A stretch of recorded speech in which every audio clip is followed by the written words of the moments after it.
तो बच्चों आज हम बात करने वाले हैं थर्मोडायनामिक्स के बारे में। मैं आपको पढ़ाऊंगा थर्मोडायनामिक्स। तो थर्मोडायनामिक्स क्या होता है? Thermo means heat, dynamics means power. तो basically thermodynamics is the branch of science which deals with the concept of heat and temperature.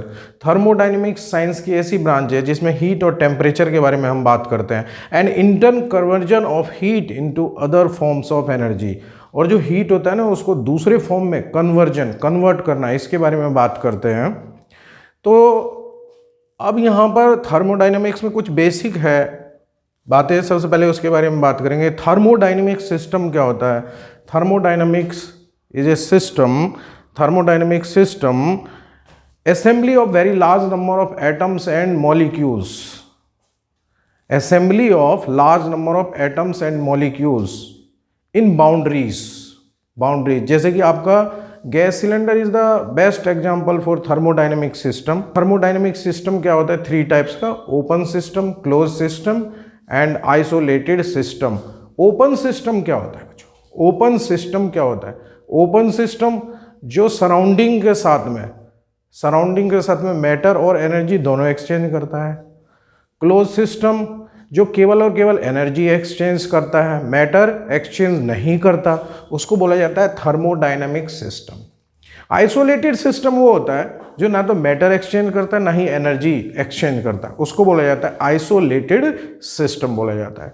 तो ये थर्मोडायनामिक सिस्टम। थर्मोडायनामिक वेरिएबल क्या होता है? जो थर्मोडायनामिक सिस्टम को एक्सप्लेन करता है, जिसकी वजह से उसकी स्टेट्स चेंज हो जाता है, उसको बोला जाता है थर्मोडायनामिक्स वेरिएबल। तो प्रेशर, वॉल्यूम, टेम्परेचर, इनकी वजह से क्या होता है? थर्मोडायनामिक वेरिएबल है। इनकी वजह से क्या होता है? इनकी वजह से जो इनके स्टेट्स हैं वो चेंज हो जाता है। तो यहाँ पर हम बात कर रहे हैं अब इक्वेशन ऑफ स्टेट। ये गैस का इक्वेशन है, इक्वेशन ऑफ। तो इसी के थ्रू, क्योंकि हम गैस के बारे में बात कर रहे हैं, यहाँ पे गैस के बारे में बात कर रहे हैं, तो इसको लेकर चलना पड़ेगा। इसके बिना तो ये चैप्टर सॉल्व नहीं हो सकता, चैप्टर कंप्लीट नहीं हो सकता है। तो इसमें हम कुछ बात करेंगे जीरोथ लॉ के बारे में। इस चैप्टर में हम बात करेंगे फर्स्ट लॉ ऑफ थर्मोडायनेमिक्स के बारे में। तो सबसे पहले जीरोथ लॉ ऑफ थर्मोडायनेमिक्स क्या होता है? तो जीरोथ लॉ सिंपल एक थर्मल इक्विलिब्रियम का जो कंसेप्ट है उसको एक्सप्लेन करता है। जीरोथ लॉ जो होता है वो थर्मल इक्विलिब्रियम के कंसेप्ट को एक्सप्लेन करता है। तो क्या होता है बच्चों थर्मल, ये जीरोथ लॉ क्या होता है? तो हमारे पास अगर यहाँ पर 3 सिस्टम है, system A, system B and system C. तो जीरोथ लॉ कहता है कि अगर सिस्टम ए और सिस्टम बी सिस्टम सी के साथ में, system A, system B, system सी के साथ में इंडिविजुअली थर्मल इक्विलिब्रियम कंडीशन में है, system A, system B, system सी के साथ में इंडिविजुअली थर्मल इक्विलिब्रियम में, मतलब कहने का यह है कि जो सिस्टम ए है और सिस्टम सी है उसका टेम्परेचर भी इक्वल है। क्योंकि 2 बॉडी थर्मल इक्विलिब्रियम कंडीशन में तभी कहा जाता है जब उसका टेम्परेचर इक्वल हो। अगर हमारे पास 2 बॉडी हैं, सपोज करो हमारे पास 2 बॉडी हैं, body A and body B, body A and body B. अगर इसका टेम्परेचर हायर है, इसका टेम्परेचर अगर हायर है तो थर्मल इक्विलिब्रियम में कैसे होगा? फॉर थर्मल इक्विलिब्रियम दोनों का, यानी कि हीट का जो कंडक्शन है वो क्या हो जाना चाहिए? अगर मैं इसको किसी रॉड से, मेटेलिक रॉड से कंडक्ट कर दूं तो हीट का फ्लो किधर से किधर की तरफ होगा? इसको कनेक्ट करने के बाद ए से बी की तरफ, क्योंकि ए का जो टेम्परेचर है वो ज़्यादा है, ए का जो टेम्परेचर है वो ज़्यादा है। थर्मल इक्विलिब्रियम में कब हो जाएगा?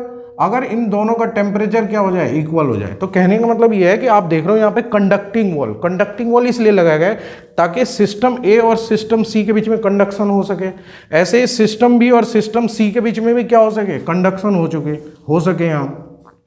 तो सिस्टम ए सिस्टम सी के साथ इंडिविजुअली थर्मल इक्विलिब्रियम में है, अगर सिस्टम बी भी अगर इंडिविजुअली सिस्टम सी के साथ थर्मल इक्विलिब्रियम में है, तो जीरोथ लॉ कहता है कि सिस्टम ए और सिस्टम बी भी आपस में थर्मल इक्विलिब्रियम कंडीशन में होगा।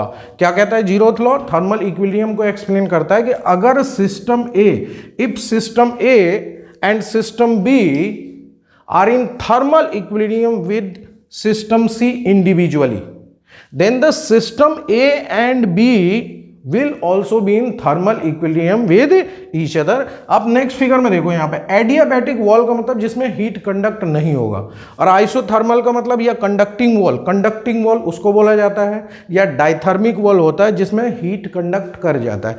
तो यहाँ पर फर्स्ट सिस्टम में देखें आप कि यहाँ पे कंडक्टिंग वॉल लगा हुआ है, मतलब सिस्टम ए सिस्टम सी से कंडक्ट कर सकता है, ऐसे सिस्टम बी भी सिस्टम सी के साथ कंडक्ट कर सकता है। तो कहने का मतलब सिस्टम ए और सिस्टम सी जो है वो थर्मल इक्विलिब्रियम में होगा, ऐसे सिस्टम बी भी सिस्टम सी के साथ में क्या हो जाए, थर्मल इक्विलिब्रियम में। तो फिर ये बोलता है कि सिस्टम ए और सिस्टम बी भी फिर क्या होगा, थर्मल इक्विलिब्रियम में होगा। ठीक है, इसका मतलब ये है। तो अब यहां पर सिंपल सी बात थी, जीरोथ लॉ के बारे में हम बात करेंगे।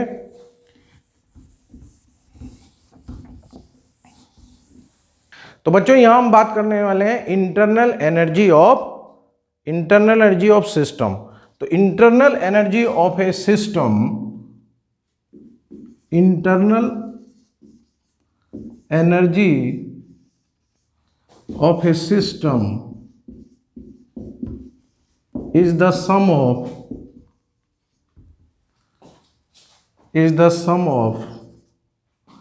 internal kinetic energy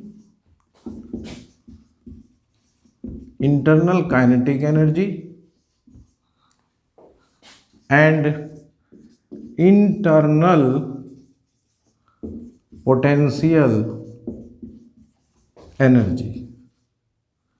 internal potential energy, it means U is equals to UK plus UP।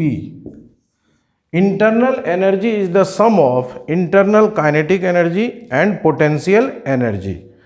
लेकिन बच्चों यहाँ पर मॉलिक्यूल्स, आइडियल गैस जो होता है उसके बीच में जो मॉलिक्यूलर अट्रैक्शन होता है, फोर्स, वो बहुत कम होता है। इसकी वजह से यहाँ पे ये जो इंटरनल पोटेंशियल एनर्जी की वैल्यू होगी वो क्या होगा, जीरो। इंटरनल पोटेंशियल एनर्जी की वैल्यू जो होगा वो जीरो होगा। तो टोटल यहाँ पे जो इंटरनल एनर्जी की वैल्यू है वो किसके इक्वल होगा, इंटरनल काइनेटिक एनर्जी। उसके बाद हीट क्या होता है बच्चों, heat is a form of energy. Heat is a form of energy. Heat is a form of energy, heat energy का ही फॉर्म है। तो हम किसी सिस्टम को जो हीट देते हैं, it means Q is equals to mc delta T। तो यहां पे ये क्या, m क्या है बच्चों, m mass, m is the mass of the gas, c specific heat और molar specific heat, and delta T is the change in temperature. तो किसी सिस्टम को जो हीट दिया जाता है, किसी सिस्टम को हीट देंगे, उसके लिए ये फॉर्मूला यूज होता है, Q is equals to mc delta T। m is the mass of the gas, c specific heat and delta T is the rise in temperature. किसी सिस्टम को अगर हमें हीट देना है तो उसके लिए क्या करना पड़ेगा, टेम्परेचर बढ़ाना पड़ेगा, टेम्परेचर इंक्रीज करना पड़ेगा। अब हम इसके बाद बात करने वाले हैं, अब हम इसके बाद बात करेंगे फर्स्ट लॉ ऑफ थर्मोडायनेमिक्स के बारे में। क्या होता है फर्स्ट लॉ ऑफ थर्मोडायनेमिक्स?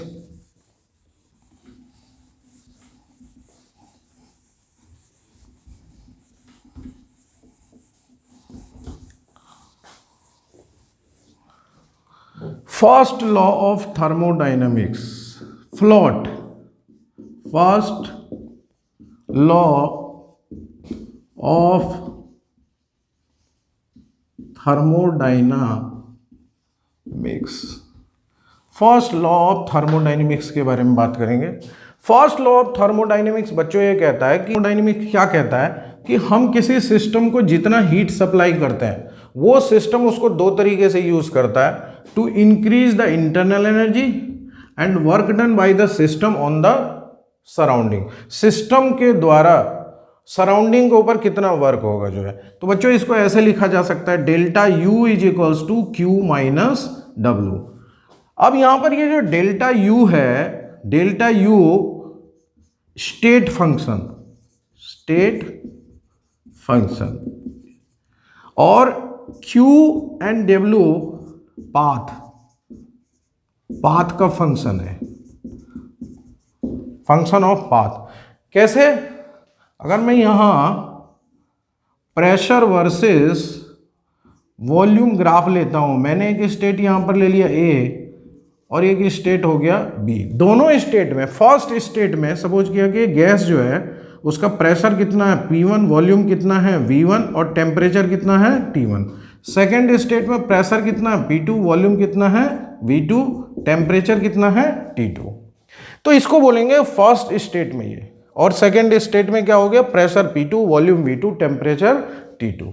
अब फर्स्ट स्टेट से सेकेंड स्टेट में जाने के लिए इसके पास इनफाइनाइट नंबर ऑफ पाथ हो सकते हैं। तो यहां पर हमने ये कंसीडर कर लिया कि जैसे एक पाथ ये हो गया, एक पाथ ये हो गया, एक पाथ ये हो गया। फर्स्ट पाथ से जा सकता है, सेकेंड पाथ से जा सकता है, थर्ड पाथ से जा सकता है और बहुत सारे पाथ हो सकते हैं। तो अब यहां पर फर्स्ट पाथ से जाने के लिए अगर मैंने उसको हीट सप्लाई किया Q1, वर्क करना पड़ा W1। ऐसे ही सेकेंड पाथ से जाने के लिए उसको हीट कितना सप्लाई किया गया Q2, वर्क कितना किया गया W2। ऐसे ही थर्ड पाथ से जाने के लिए हीट कितना सप्लाई किया Q3 एंड वर्क कितना करना पड़ा W3। लेकिन इन सभी स्टेट के लिए जो इंटरनल एनर्जी की वैल्यू होगी वो क्या होगा, सेम, क्योंकि दोनों स्टेट के लिए, दोनों यानी फर्स्ट एंड सेकेंड, ये डेल्टा यू की वैल्यू जो है वो केवल स्टेट का फंक्शन है। इन सभी पाथ के लिए, इन सभी पाथ के लिए जो ए और बी पॉइंट है यानी कि स्टेट्स जो है वो कॉमन है, पाथ अलग, क्योंकि क्यू और डब्ल्यू जो होता है वो पाथ के ऊपर डिपेंड करता है। तो ये पाथ के फंक्शन, लेकिन सभी के लिए क्या होगा, यहां पर इंटरनल एनर्जी की जो वैल्यू होगा वो क्या होगा, सेम होगा जो।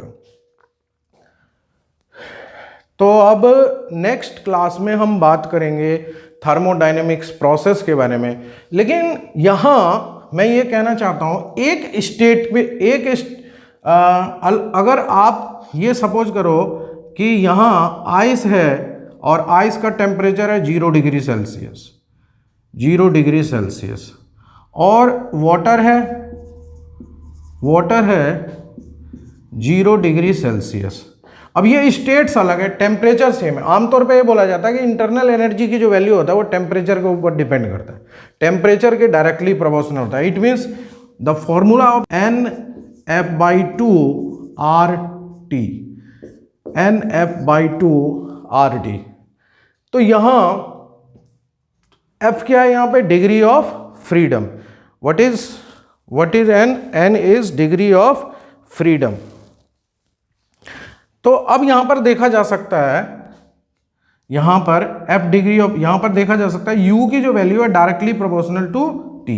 बिल्कुल सही है, इंटरनल एनर्जी टेम्परेचर के ऊपर डिपेंड करता है, डायरेक्टली प्रोपोर्शनल। लेकिन अगर सेम स्टेट्स में है तब, अब यहां पर हम बोल सकते हैं कि अगर आइस है वो 0 डिग्री पे है और वाटर है वो 0 डिग्री पे, तो अब इन दोनों स्टेट्स में टेम्परेचर सेम है लेकिन स्टेट्स अलग है, इसलिए इन दोनों स्टेट्स में जो इंटरनल एनर्जी की जो वैल्यू होगी, इंटरनल एनर्जी की जो वैल्यू होगी वो क्या होगी, डिफरेंट होगी। आइस के लिए इंटरनल एनर्जी डिफरेंट और वाटर के लिए क्या होगी, इंटरनल एनर्जी डिफरेंट। तो अगर स्टेट्स अलग हैं तो सेम टेम्परेचर होते हुए भी इंटरनल एनर्जी की वैल्यू डिफरेंट होगी।